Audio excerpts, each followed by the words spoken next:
हजरत उमर कलमा पढ़ने आ रहे हैं, दरवाजे पे हजरत अमीर हमजा खड़े हैं। शोर पड़ गया, उमर आ गए, उमर आ गए, उमर आ गए। हजरत अमीर हमजा कहने लगे, क्या हुआ अगर उमर आ गए तो? अच्छे इरादे से आए हैं तो इस्तकबाल करेंगे, और अगर कोई इरादा गड़बड़ है तो अगर वो उमर है तो मैं अमीर हमजा हूं, आज पता चल जाएगा। आ गए हैं तो आने दो।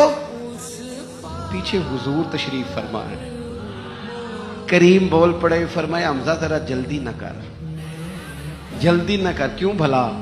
गोया फितरत मुस्कुरा के कह रही थी, हमजा को कोई आए तो नहीं ना, उन्हें तो बुलाया गया है, उन्हें तो दुआ मांग के बुलाया गया है, वो तो बुलाए गए हैं।